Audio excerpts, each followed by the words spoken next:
Bismillah ar-Rahman ar-Rahim. Students, my name is Mohammad Salahuddin Faraz. I have completed 2 masters in economics and statistics, and nowadays I am waiting for my M.Ed result.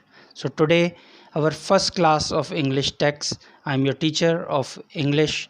So our first chapter is the last sermon, Holy Prophet, peace be upon him. Hazrat Muhammad Mustafa, peace be upon him, the Prophet of Islam, was born in 571 AD at Makkah. حضور صلی اللہ علیہ وسلم جو ہے وہ 571 AD کہتے ہیں اینو ڈومینی. تو اس میں اس سال جو ہے حضور صلی اللہ علیہ وسلم کی مکہ میں پیدائش ہوئی.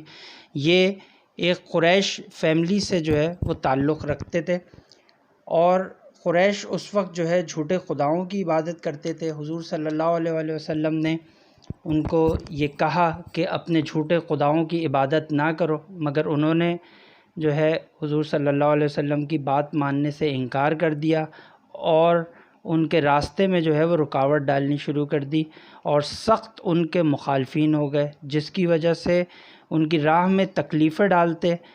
تو حضور صلی اللہ علیہ وسلم 622 AD کو اپنے معزز دوست حضرت ابو بکر کے ساتھ مدینہ کی طرف جو ہے وہ ہجرت کر گئے. اس ایونٹ کو جو ہے وہ ہجرہ کہا جاتا ہے. وہاں پر حضور صلی اللہ علیہ وسلم نے اسلامی معاشرے کی بنیاد رکھی، جو 3 اصولوں پر بیس کرتی ہے کہ تمام طاقتیں اللہ کے پاس ہیں، حضور صلی اللہ علیہ وسلم اللہ کے پیغمبر ہیں، اور تمام مسلمان آپس میں بھائی بھائی ہیں. اس کے علاوہ حضور صلی اللہ علیہ وسلم نے عورتوں کو مردوں کے شانہ بشانہ جو ہے وہ رتبہ دیا، اور لوگوں کو یہ کہا کہ ان کو سچائی ایمانداری کے ساتھ جو ہے ایک دوسرے سے ڈیلنگ کرنی چاہیے. اور پوری کائنات میں حضور صلی اللہ علیہ وسلم نے ایک بھائی چارے کی مثال رکھی، اور اس کی تمام ہدایات جو ہے اور گائیڈنس جو ہے وہ قرآن سے حاصل کی. ہجرت کے 10ویں سال حضور صلی اللہ علیہ وسلم مکہ کی طرف حج کے لیے روانہ ہوئے. اس تاریخی موقع پہ انہوں نے جناب مسلمانوں سے عرفات کے میدان میں ایک خطاب کیا، جس وجہ سے اس کو آخری خطبہ حجۃ الوداع بھی کہا جاتا ہے.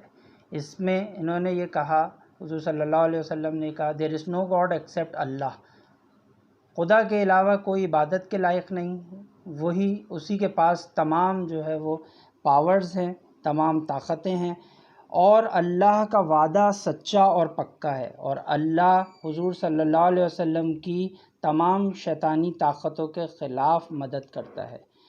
اس کے علاوہ انہوں نے یہ کہا کہ آج کے بعد ایسا ہو کہ جناب یہ اتنے بڑے مجمع میں ہم نہ مل سکیں، تو قرآن کی کچھ آیتیں کوٹ کی، اور یہ کہا کہ O mankind we created you from male and female, اے انسانیت ہم نے تمہیں مرد اور عورت سے جنا اور تمہیں قوموں اور قبیلوں میں بانٹا، اور اللہ کی نظر میں سب سے زیادہ اچھا انسان وہ ہے جو سب سے زیادہ متقی ہے.